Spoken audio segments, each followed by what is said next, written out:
దశరథ మహారాజు అంత్యక్రియలు ముగిశాయి.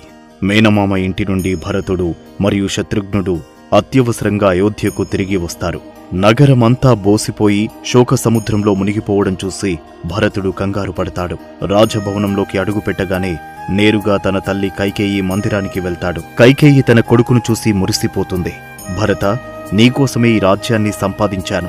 నీ అన్న రాముడు అడవికి వెళ్లాడు, మీ నాన్న స్వర్గానికి వెళ్లారు.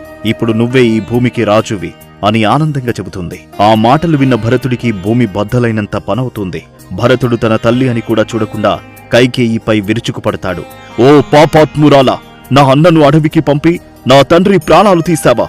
నేను నీ కొడుకు అని చెప్పుకోవడానికే సిగ్గుపడుతున్నాను అని గర్జిస్తాడు. రాముడు లేని ఈ రాజ్యం నాకు వద్దు, ఈ కిరీటం నాకు వద్దు అని తెగేసి చెబుతాడు. భరతుడు కౌసల్యాదేవి దగ్గరకు వెళ్లి క్షమాపణ కోరుతాడు. అమ్మా, ఈ కుట్రలో నాకు ఎలాంటి సంబంధం లేదు. నేను ఇప్పుడే అడవికి వెళ్లి నా అన్న రాముడిని బ్రతిమాలి తిరిగి అయోధ్యకు తీసుకొస్తాను. ఆయనే రాజు, నేను ఆయన సేవకుడిని అని శపథం చేస్తాడు. భరతుడు తన సైన్యంతో కలిసి రాముడిని వెతుక్కుంటూ అడవికి బయలుదేరుతాడు. అడవిలో ఉన్న రాముడు భరతుడి రాకను చూసి ఏమనుకుంటాడు? భరతుడు రాముడిని ఒప్పించి అయోధ్యకు తీసుకురాగలడా? అది రేపటి ఎపిసోడ్ 13లో చూద్దాం.